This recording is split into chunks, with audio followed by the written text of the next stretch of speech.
그렇다면 쌀을 주식으로 하는 일본은 이러한 쌀의 효능을 어떻게 활용하고 있을까? 일본에서 쌀의 가공 역사는 100년을 거슬러 올라간다. 쌀룬을 이용한 건강 제품을 만드는 일본의 한 건강식품 회사를 찾았다. これでトントントントンとつくんですね。つきます。何回も何回もエンドレスでつきます。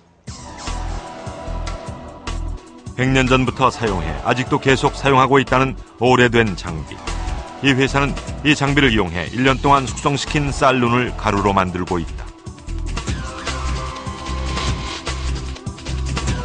도종하기 전 쌀의 배아에 들어있는 천연 비타민 B군은 전쟁 중 각기병을 앓고 있던 일본 군인들의 치료제로도 이용됐다. 終戦敗戦にしましたから敗戦したから軍隊がなくなりましたね。そうすると要するに町にはたくさんの栄養失調の方とか小さい子供とかおじいさんたちがたくさんいたわけですね。そういう人たちにこの商品をここは戦災に合わなかったもんですからお酒を作ってた蔵が7つあったんですよ。7つ蔵がありましてね。 밥맛을 중시하는 일본에서는 일찍이 도정 기술이 발달했고 일본인들은 아직도 백미의 부드러운 맛을 선호한다. 하지만 최근 현미의 효능에 대한 관심이 늘어나면서 주식으로서가 아니라 현미 가공식품들이 인기를 끌고 있다. こちらはですね、玄米の胚芽の粉末になっております。で、こちらそのままもお召し上がりになれますし、お料理としてもよろしいですので、とてもいい商品でございます。 보정 과정에서 버려지는 쌀겨와 쌀룬. 쌀의 효능은 이곳에 집중돼 있다. 충북 괴산의 한 유기농 농장. 올해 95세 원경선 원장은 60년 전부터 농약과 화학 비료를 쓰지 않는 유기농법을 시작해 지금까지도 현역 농사꾼이라고 자신을 소개한다. 고령에도 불구하고 그는 요즘도 논밭을 갈기 위해 직접 포크레인을 운전할 정도로 건강하다. 하지만 선천적으로 건강한 체질은 아니었다고 한다. 옛날에 토질이라고 하는 거인데 그래가지고 피를 토하고 그랬는데 이놈이 발생이 돼가지고 다 죽게 됐었어요. 그 어려서 한 60, 8세 되지만은 그때 내가 벌써 한 50 그렇게 됐던 때니까 내가 이 기침하고 어지럽고 모두 그러던 것이 싹 나버리네요. 그때 이제 현미식을 먹었거든요. 그의 식단은 단촐하다. 현미밥에 농장에서 난 야채 몇 가지가 전부다. 95세까지도 건강하게 일할 수 있는 비결. 그는 바로 식습관이라고 말한다. 그가 30년 넘게 현미만 고집해온 이유는 무엇일까? 그러니까 백미는 찌꺼기란 말이에요. 꼭 그대로입니다. 이 현미 속에, 이 껍데기 그 속에 우선 기름, 흰 백미는 이제 현미를 꽉 짜가지고 기름 뽑아낸 게 백미 아니에요. 찌꺼기예요. 찌꺼기를 먹고 건강한 게 기적이지. 예?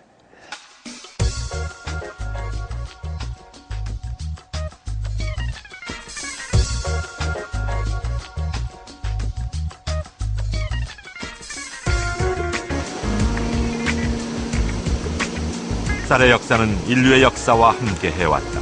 하지만 인류가 본격적으로 도정한 백미를 먹기 시작한 역사는 최근 100년 사이의 일이다. 자동화된 도정 기계가 발달하면서 백미가 대중화되기 시작한 것이다.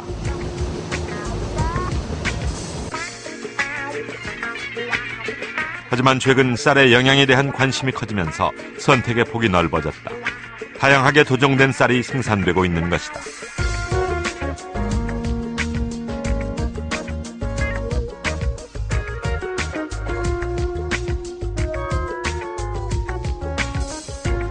껍질을 벗겨내는 정도가 많으면 많을수록 맛은 좋아지지만 대신 쌀의 영양분은 줄어든다.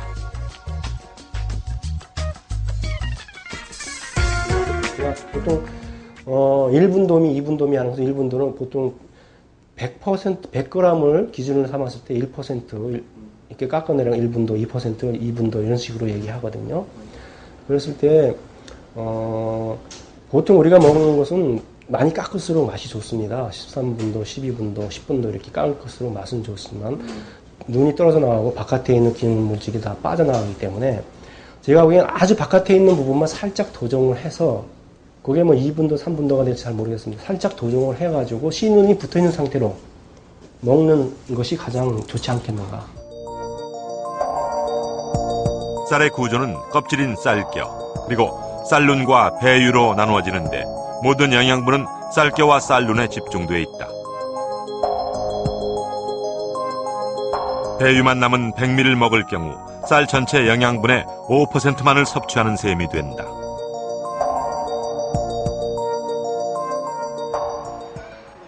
서구화된 식생활은 새로운 질병을 가져오기도 했다. 아토피도 그중 하나. 올해 56살인 김춘호 씨는 15년간 아토피로 고생한 경험을 갖고 있다. 전문가들은 환경 공해와 오염된 음식, 스트레스 등을 원인으로 꼽고 있지만 아직도 정확한 원인이 규명되지 않아 치료가 어려운 질병 아토피. 저 정도 된 건 나보다 조금 덜하거나 그 비슷하겠다 덩어리. 저렇게 심했어요? 손은 나보다 제가 더 하는데 저렇게 하질 않고 종류가 여러 가지예요. 우리는 저렇게 튀어나오지 않고 그냥 좁쌀 마냥 쫙 온 몸이 쫙 나거든요. 긁으면 막 딱딱해지고 핀 쭉쭉 나오고. 이런데 이제 이런 데 있잖아요. 이 긁고 내 이게 아마 코도 여기 한번 무너졌었어요.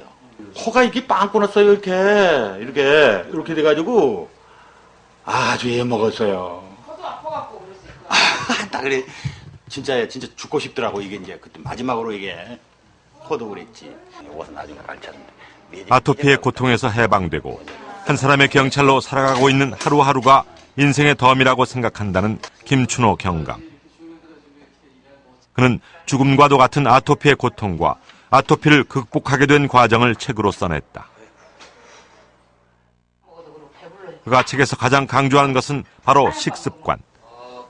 병원에서도 낫지 않았던 병이 식습관을 바꾸고 나서 호전됐기 때문이다. 근데 사실 단식원에서는 현미가 아니라 그냥 미음을 입에 물고도 100번을 씹어 먹을 정도로 그 정도 훈련을 받았죠.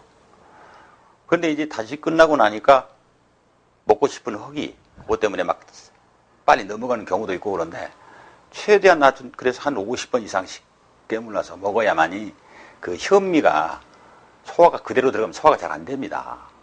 그리고 그 영양분을 다 흡수할 수가 없기 때문에 쌀의 영양소가 그대로 살아있어 몸에 좋은 현미.